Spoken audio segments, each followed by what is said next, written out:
Show में साथ देने का शुक्रिया। अच्छा, मैं चाहूँगी कि अब आप इसका लुब्बे लुबाब बताएं कि इस रिपोर्ट के पाकिस्तान के ढांचे पर असरात क्या होंगे, इस्लाह मुमकिन हो पाएगी या नहीं, वो तो आपने इशारा कर दिया। डाटा मैनिपुलेशन की भी बात की जा रही है कि हुकूमत हर बार गलत यकीन दहानियाँ करवाती है और फिर वो माइलस्टोन अचीव नहीं कर पाती है, फिर उसकी भी रीजंस दी जाती हैं, फिर उसके लिए भी इस्तिस्ना ली जाती है मुख्तलिफ मामलात में। मेरा आपसे ये सवाल है कि इमरान खान साहब के दौर में भी हमने देखा कि वज़ीर ख़जाना तब्दील होते रहे, आते जाते रहे।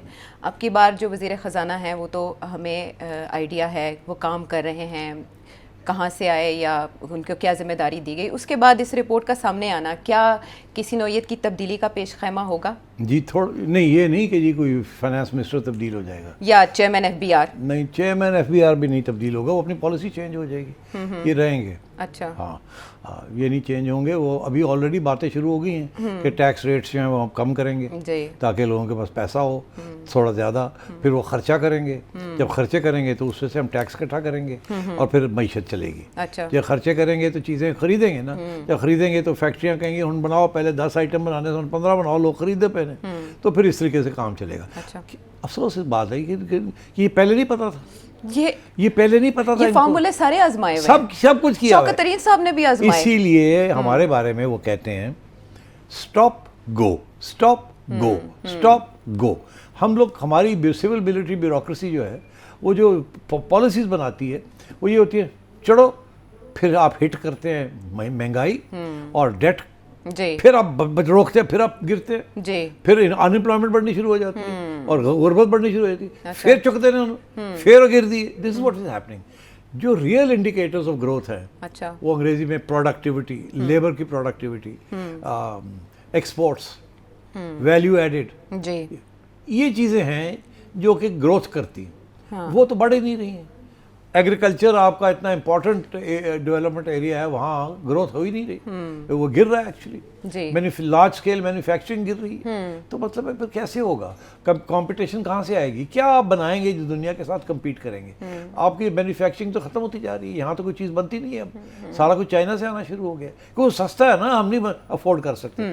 वो सस्ता है तो वो आके मार्केट में आ गया, उसको आप रोकने की कोशिश करें तो यहाँ फिर जो बनाएंगे वो महंगी होंगी चीज़ें, तनख्वाहें बढ़ नहीं रही हैं, तो महंगाई ऐसी ही होती है, बेरोजगारी trap. And the trap is at the end of the day, ये केक है, ये ले जाती है इतना एलीट, ये रह जाता है बाकी। ये ऐसे नहीं, एलीट को इतना लेना चाहिए, बाकी सारा आवाम के पास होना चाहिए। आवाम के पास पैसा होगा, मिडिल क्लास बनेगी, खर्चे होंगे, गाड़ियाँ सबके पास आएंगी, प्रोडक्टिविटी बढ़ेगी, ठीक, जेब में पैसे होंगे जी, मईशत ग्रो करेगी। ये इंडिया का यही मॉडल है।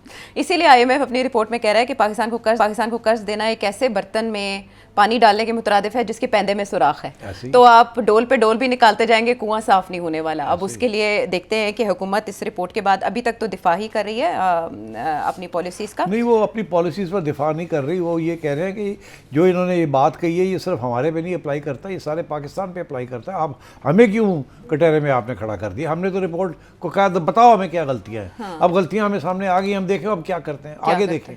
तो ये ऐसे है कि जैसे कि इनको पता नहीं था गलतियाँ क्या है। हाँ, यही बात है, ये सभी को पता है, लेकिन अब उसके ऊपर जो इम्प्लीमेंट होगा, आपको पता है निज़ाम की तब्दीली की आवाज़ें और हवाएं चलना शुरू हो जाती हैं, तो इसके बाद से लोग बहुत उम्मीदें लगा के बैठे हैं अब क्या चेहरे बदल जाएंगे, चेहरे बदल जाएंगे, हुकूमत बदल जाएगी। इस मुल्क में कितनी दफ़ा बदले हैं? काफी, हर 2-2.5 साल के बाद। हाँ, तो फिर अब चेहरे बदलने के साथ कोई इम्प्रूवमेंट हुई है किसी चीज़ की? नहीं, लेकिन अब 2.5 साल होने वाले हैं। तो 2.5 साल होने वाले हैं, तो आप क्यों इतनी मुस्कुरा रही हैं? इतनी खुशी क्यों आपको आ रही है? बिल्कुल नहीं, असल में मैं परंपरा होती है ना, एक रिवायत है हमारे मुल्क की। अच्छा। और जब इस तरह से रिपोर्ट्स आती हैं, चार्जशीट किया जाता है, ऐसे लोग ट्विटर के ऊपर बात करते हैं जो हमें पता है कि मुक़्तदर हलकों के करीब हैं, तो हमें अंदाज़ा होता है कि कहीं ना कहीं वार्निंग दी जा रही है। फिर शहबाज शरीफ साहब मुल्क में भी नहीं है, हालांकि इतने अहम दिन चल रहे हैं। अब आप एक कंस्पिरेसी थ्योरी बनाना चाह रही हैं, मुझे पता है आपका किधर ले जाना चाह रही हैं। आप ये कहना चाह रही हैं कि शहबाज शरीफ साहब लंदन बैठे हैं, नवाज शरीफ साहब बोलना भी शुरू हो गए, और उधर से नवंबर का महीने में बड़ी चीज़ें होनी थी, कुछ हो गई हैं, कुछ होने वाली हैं, कुछ कल होनी थी, कुछ आज होनी है, अभी तक वो नहीं हुई। ऐसी बातें कर रही हैं ना आप। मुझे नज़र आ रहा है कि आप ये सोचें, मैंने आपसे कहा कुछ नहीं होने वाला। अच्छा यही बंदोबस्त चलेगा, आप यही कह रहे हैं। बंदोबस्त चलेगा। अच्छा। पुरानी तनख्वाह के ऊपर यही बंदोबस्त चलेगा। अभी कोई ऑप्शन नहीं है, ना इनके पास ना उनके पास। अच्छा। आप समझ रहे हैं ये कौन है और वो कौन है जिसकी तरफ मैं इशारा कर रहा हूँ। ना इनके पास कोई ऑप्शन है ना उनके पास कोई ऑप्शन है। अच्छा, ठीक है। चलें। तो लोग, जब मैं ये कहता हूँ लोगों के पास कि ना इनके पास कोई ऑप्शन है ना उनके पास कोई ऑप्शन है, तो वो कहते हैं लो कमाल हो गया, वो पीपल्स पार्टी जो बैठी है, हाँ। पीटीआई बैठी है, तो क्या पीपल्स पार्टी और पीटीआई इकट्ठे नहीं हो सकते? जैसे नून लीग कुछ और सवाल पीपल्स वाल भी पार्टी- आए हुए हैं आज। हाँ। मैंने इधर ही जवाब दे देता हूँ। पीटीआई और पीपल्स पार्टी इकट्ठे हो गए तो ठीक है ना, तो ये गवर्नमेंट जी को खतरा आ जाएगा ना। हालांकि ये अब मेजोरिटी मिल गई ना इनको। जी, तो ये बाई इलेक्शंस के बाद उसके सादा बाद- अक्सरियत। हाँ, तो मिल गई ना। तो अगले 2-3 साल के लिए इनको गिराना मुश्किल है। ठीक है, अनलेस कि जो लोग लाए हैं वो लोग इनको छोड़ दें, अच्छा। इनकी जुदा हो जाए और दूसरी तरफ चले जाए। अच्छा। तो अब अगर ये रह गए और वो जो है वो चले गए पीटीआई और नून लीग के साथ, तो फिर क्या होगा? क्या चांसेस हैं उसके? अब तुम तब्दीली मांग रही हो ना, तो मैं तुमसे ये पूछ रहा हूँ आयशा कि ये तो चले गए हाँ, नून लीग चली गई। क्योंकि इशारा हुआ हाँ। और कुछ लोग इधर उधर हो गए पार्लियामेंट के अंदर, हाँ। और नो कॉन्फिडेंस हो गया, या इनको कहा गया कर जाओ, जी। या इनको कहा गया कि आप पीपल पार्टी के हवाले करो। अच्छा। वो भी चल रहा ना फार्मूला। हाँ, 2.5 साल तो 2.5 साल 2.5 साल ठीक। बलोचिस्तान से और निकली बात। वो फार्मूला वहाँ चला और यहाँ भी बातें हो रही हैं। जी बिल्कुल, यहाँ भी- मरकज में भी हो रही हाँ, है। हो रही हैं बातें। हाँ, अच्छा, हाँ। अब बात यह है कि क्या पीपल्स पार्टी और पीटीआई इकट्ठे बैठ सकते हैं कि नहीं? बाकी बातें आप समझे अपनी जगह पे। क्या पीपल्स पार्टी और पीटीआई अपने इकट्ठे बैठ सकते हैं हुकूमत करने के लिए? अब माजी में नून लीग और पीपल्स पार्टी का इत्तेहाद भी गैर फितरी समझा पाजी जाता माजी था। में भूल जाओ, आज अच्छा। की गल करो मेरे नाल। अच्छा। माजी तो बहुत कुछ होया है, हर बंदा हर एक दे नाल बैठा रहा है। अच्छा। इस वक्त जो इश्यू चल रहा है ना, जिसकी तरफ तवज्जो थोड़ी सी देने की कोशिश की जाए, वो ये है कि पीपल्स पार्टी के साथ कोई ख़ास मोहब्बत नहीं है उन लोगों की। अच्छा।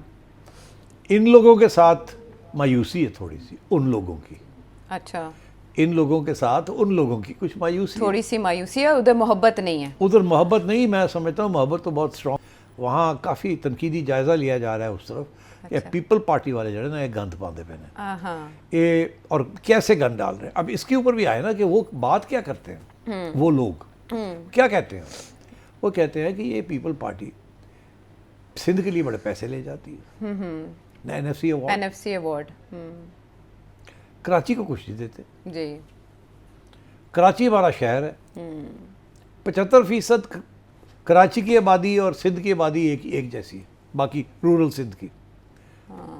देही सिंध इज और- all Karachi and rural Sindh ना। तो एक सेकंड के लिए आप कराची को थोड़ा सा इधर कर दें आर्ग्यूमेंट के लिए, नहीं तो लोग शोर पा देंगे कराची को निकाल दिया सिंध से, और मेरे गले पै जाएंगे हमारे यार दोस्त हैं, आपने ये क्या किया। ठीक। मैं कह रहा हूँ for the sake of argument, हाँ। एक कराची को थोड़ा इधर कर दें और बाकी सारा सिंध की अलग कर दें, तो जो टैक्स रेवेन्यू जो जनरेट होती है वो कराची 75% करता है और सिंध बाकी 25% करता है। जो भी ग्रोथ होती है वो कराची में होती है, सिंध में नहीं होती।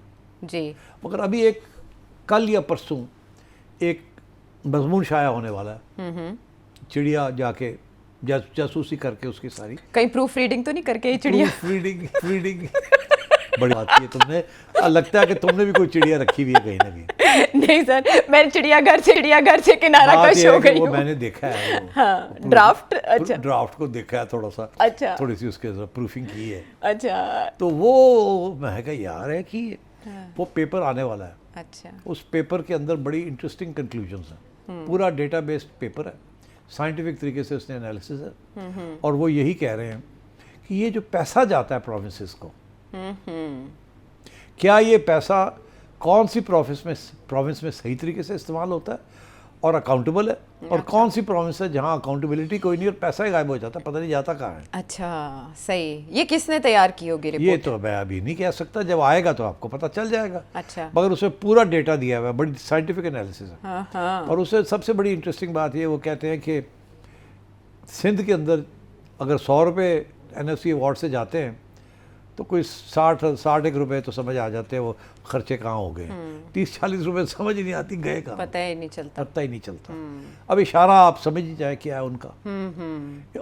वो कहते हैं सबसे ज़्यादा यूटिलाइजेशन ऑफ फंड्स पंजाब में होती है, अच्छा। इसीलिए सारी जो फॉरेन डोनर एजेंसीज हैं वो कहती हैं पंजाब में हम पैसा देने के लिए तैयार हैं। वो यहाँ की सिविल ब्यूरोक्रेसी जो है और वो it's much more efficient then in other provinces. अच्छा, दैट इज मेरी, ये मैं नहीं कह रहा, ये एजेंसियाँ कह रही हैं, नॉट लोकल नहीं, इंटरनेशनल एजेंसीज या मरवाई ना देना। अच्छा, तो सो आई थिंक इस पेपर में ये, क्योंकि इस वक्त चल रहा है ना ये सारा NFC अवार्ड को हाथ नहीं लगाना, ये नहीं करना, उसमें प्रोग्रेसिव लोग भी ये कह रहे हैं provincial autonomy, democracy, rights of provinces, federation, ये वो, ये सारे आर्ग्यूमेंट्स चल रहे हैं। अच्छा, दूसरी तरफ से ये आर्ग्यूमेंट चल रहा है कि इस NFC अवार्ड जिस बेसिस के ऊपर ये बनाया गया है, ये 15 साल पहले बनाया गया था, तो अब तो वो सिचुएशन चेंज हो गई है। तो अब सिचुएशन चेंज हो गई है, इसको रिवाइज करें। अच्छा, और फेडरल गवर्नमेंट को ज़्यादा पैसे की ज़रूरत है, और ये जो पैसा आप ले जाते हैं ये आप सही तरीके से इस्तेमाल नहीं करते। और उसने कंपेयर किया इस पेपर में कि फेडरल गवर्नमेंट के फंड्स कैसे इस्तेमाल होते हैं, अच्छा, सिंध गवर्नमेंट के कैसे इस्तेमाल होते हैं, पंजाब के कैसे होते हैं, KP के कैसे होते हैं, बलूचिस्तान के कैसे होते हैं। अब आपको एक शॉकिंग बात बता दूँ। क्या? Shocking, you will never imagine it. मैं खुद नहीं इमेजिन कर सकता था। अच्छा, इन पाकिस्तान है कोई ऐसी चीज़ जो इमेजिन नहीं की जा वो सकती? कहते हैं सबसे बेहतर जो खर्चे हो रहे हैं वो बलूचिस्तान में हो रहे हैं। ओह, जो nice. फंड्स बलूचिस्तान को मिलते हैं, अच्छा, they are being put to a better use. अच्छा, वहाँ पाकिस्तान पीपल्स पार्टी की हिमायत याफ्ता हुकूमत। Very nice, very nice, very nice. Check करें जरा वैसे मगर ये क्या बात है? हुकूमत तो पीपल्स पार्टी की है ना, हिमायत याफ्ता, मगर पीछे कौन है? बस मतलब है वो हुकूमत बलूचिस्तान में है ही कोई नहीं। बाय नेम है ना कि पीपल पार्टी के लोग अंगूठे लगा रहे हैं वहाँ, मगर एक्चुअली तो गवर्नमेंट तो जब आप ऐसे कहते हैं कौन है तो फिर सब वो ढूंढ तो कोई लेंगे। और इदारे चला रहे हैं ना वहाँ, वही तो चलाते हैं। वो तो उसकी जोग्राफियाई अहमियत की वजह से, स्ट्रेटेजिक जो भी है, जैसे भी है, हमेशा से वही चलाते हैं। ठीक। अच्छा, तो इसीलिए तो अताउल्लाह मंगल और बाकी ट्राइबल लीडर्स जो ज़हरी हैं साहब। पॉपुलर, वो सारे रोते हैं कि जी वोट हमें मिलता है और चलाते कोई और है, एंड सो ऑन। तो अब बात यह है कि ये तो you know how are the provinces using this money. तो चलें, ये सारी चीज़ें अब आगे खुल रही हैं आहिस्ता आहिस्ता। बड़ी बात है वैसे मोहब्बत और मायूसी से बात चली कि किससे मोहब्बत है किससे मायूसी है। एक रिपोर्ट हायर लेवल पे आ रही है, आ गई है बल्कि, और जो दूसरी रिपोर्ट आ रही है वो प्रोविंशियल लेवल पे आ रही है, लेकिन इससे वो बुनियाद समझ आ रही है जो आइंदा आने वाले नक्शे को समझा रही है। ब्रेक के बाद वापस आते हैं।